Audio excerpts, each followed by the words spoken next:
G'day guys, how's it going? I'm Aza Whitnall, this is Aza World Sport, and the Champions League Week 2 did not let us down with the results. Some cracking games, massive games. And I'll tell you what, when it gets to the knockout phases, we are going to see some incredible ties because, there's so many groups that have like two giants in them each that, when they get through, there's not really any easy games. So, exciting season ahead. But yeah, with regards to match week 2 or week 2 of the Champions League, we saw some incredible games. Now, even though there was one really high-scoring game, the game that overshadows that for me is just an achievement point of view that it overshadows it is Leicester City because they've become the first English team to win 2 Champions League games in a row. Well, their first 2 Champions League games. Sorry, they're the first English team to win their opening 2 Champions League games. And what an achievement it was. Slimani, the Dragon Slayer. Gotta love that nickname, really. If you're a footballer, that's the kind of nickname you want. The Dragon Slayer, because he's played, every time he's played against Porto, he's scored against them. So, cracking result for Leicester. The atmosphere was awesome. And Porto did look good, but Leicester hang on for the victory. And the Champions League really seems to be lifting them. So, I'm very excited to see where Leicester are going to end up in the Champions League this season. I think they could reach the quarterfinals. I am going to throw it out there.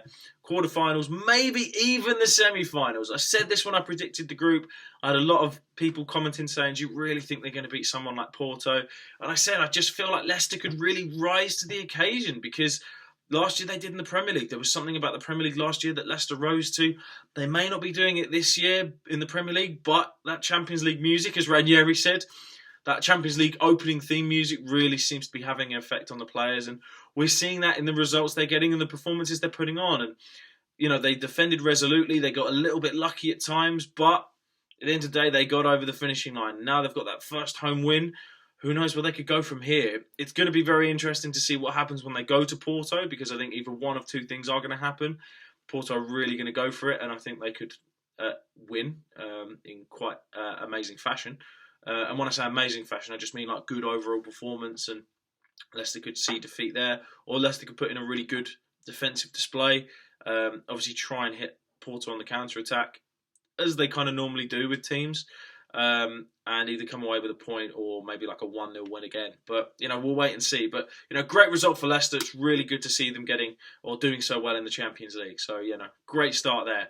But, of course, the game of the week goes down to Manchester City Celtic. Now, when I flicked it on, I thought to myself, we all know how incredible the atmosphere is at Celtic. We know that they are more than a 12th man. And that's why I thought Celtic will qualify for the Europa League in their group. Because I thought their home form would be second to none. But I thought City have been so good that, and of course Celtic got hammered so badly in Barcelona that it got to a point where it was like, yeah, right, this could be really tough for Celtic. I could see them getting hammered as well. Wasn't the case. They were, they were incredible. The 3-3 draw, literally end to end. At times you couldn't tell, that Man City were worth over 400 million in their team and Celtic were worth 20 million. It was just amazing. Back and forth, back and forth, back and forth. And because of that, I do think Celtic could get their Europa League spot because of the way they play at home. And I'm really looking forward to when they play Barcelona at home following this game because Barca, they managed to get a 2-1 win at Mönchengladbach. And they had chances and stuff like that. Arda Turan made a big difference when he came on. It shows how strong Barcelona's squad is. But, they just kind of got that win. Whereas at Celtic Park, it's going to be so much more difficult for them. Manchester City, they're still unbeaten, so you can't really complain too much. You guys are going to qualify from this group. It's very easy to see that. It's just going to be a case of you or Barca, really, and I cannot wait to see you two play each other. It'll be interesting to see if Messi's back in time, because obviously he's been injured. But at the same time, it's also, Barca missing Messi, you guys are missing De Bruyne, your best 2 players so far this season, in my opinion. I know Aguero scores a lot, but overall, I think De Bruyne has just been magical, just like Messi is for Barcelona. So, cannot wait for those. But what a game it was. Seriously, can't praise that enough. Really can't. That's what the Champions League's all about. You want to see the best teams from different countries really going at it and putting on games like that. And it was great to see kind of the chains taken off. No one acting too defensively, just go out there, go for it, smash him. want the best game possible, score as many as you can, and that's what it felt like. At one point, it almost felt like it was going to be 6-all. It was just incredible. So, cannot praise that game enough. It was just amazing. We saw Tottenham get a 1-0 win away at CSKA in Moscow. Very well fought win, considering Tottenham had 4 or 5 players missing. Moscow is always a tough place to go to. You know, in recent years, Barcelona have gone there, just managed to get a win.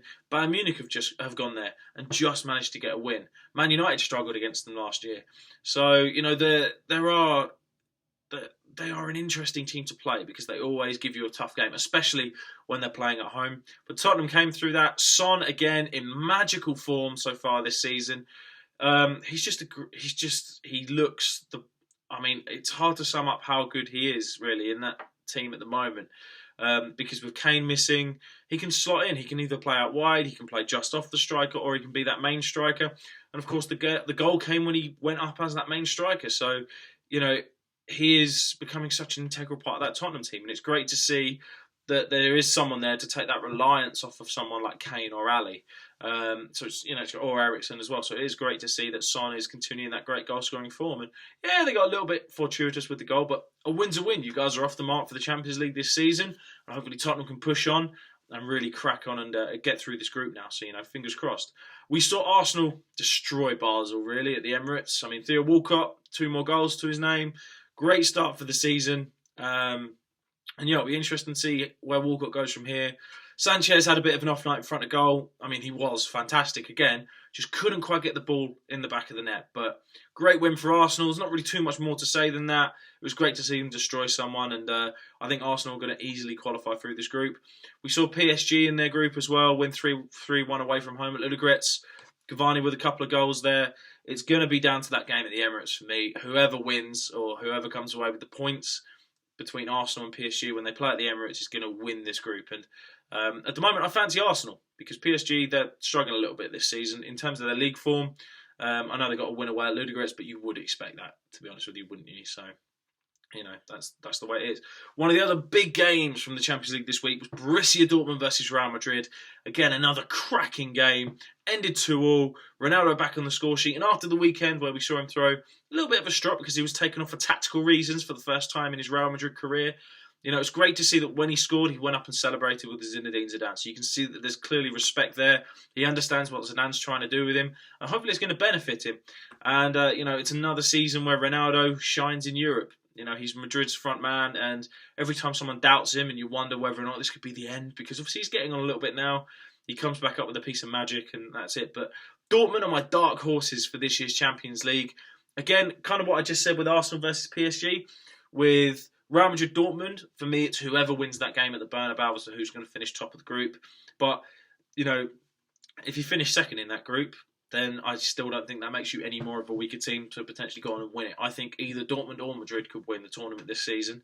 And to be honest with you, I just can't wait for the knockout phases more than anything, because there are going to be some incredible games, even though there are incredible games already in this group stage. But hopefully you see what I mean. But yeah, cracking game. And, you know, exciting times ahead for when they play each other at the Bernabeu.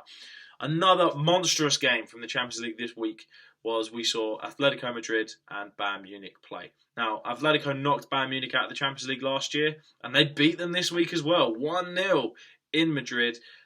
Tight game, I'll definitely say that. And, you know, well taken goal from Carrasco. Wasn't really too much else in it for me other than that. 1 or 2 chances for either teams, but, you know, Carrasco put away the opportunity. Bayern just couldn't quite get the ball in the back of the net on the chances they had. Torres missed a sitter. And, you know, it's all down to the Allianz now if Bayern can turn it round. But, you know, I could honestly see them finishing level on points and it just going down to goal difference, which at the moment, obviously, Bayern Munich have over, you know, because of their big win they have over Rostov. So, you know, aside from that, it's, you know, a very, very tight group. And I can't actually call that group, to be honest with you, because it is so tight. So, you know, it's just going to be interesting to see how it all plays out, to be honest with you. We saw Juventus, you know, absolutely hammer Dinamo Zagreb. And, you know, to see Dybala get off the mark for the season in the way he did was awesome, because he's a quality player and it was a wonderful strike. But hey, Juventus, cracking win. You know, they're... Oh, man. it's difficult to see where Juventus are at times in the Champions League compared to other clubs, because they do have quality players, but they had obviously the season a couple of years ago where they got to the final, they played Barcelona, they lost. But they're an interesting team because you never know what you're going to get off Juventus when you get to the knockout rounds. For me, you never know whether they're going to just put in these incredibly solid performances and go all the way to the final and potentially win it. Or last year, they just completely collapsed against Bayern Munich in the end, and that's the only reason they got knocked out. So if they can avoid a meltdown, then they're going to they're going to go very far in this season. So it's going to be interesting to see. But they were the big games from the Champions League this week. Cracking week of football. And, I'm just excited to see where the rest of the competition goes from here, because some of the games were phenomenal, especially the high-scoring ones like Dortmund, Madrid, and obviously Celtic City. So, cracking results. They're the two games of the weeks for me, for sure. Bring on the big games, the other big games coming up in the group stages, because they're only going to get better from here. But at the moment, honestly, cannot call who's going to potentially win the Champions League, because so many teams look so strong. I couldn't even call it if a lot of these, you can kind of imagine who's going to get through to the knockout stages, but you just can't call some of these ties in some of these games, or even who's going to win some of these groups, because the Champions League for me has become so much more competitive this year, which is exactly what you want. You want to see the best teams in Europe all at a fairly even playing field battling each other. And, for me, it's one of the most exciting Champions League seasons ever, because of the teams that are playing each other in the group stages, and you look at how strong some of these squads are. So, exciting times for the Champions League. But, leave your comments below. Let me know who you thought really shone this week, what your major kind of talking points were. Who do you reckon could win each of these groups? And at the moment, based on the 2 weeks that we've seen, do you see any teams that could win the tournament? Do you see any real standout teams? Comment below, let me know. As always, I'm Aza Whitnall. For all things wildlife, adventure and sport, please tune in to Aza World TV. Don't forget to subscribe, and I will see you guys again soon.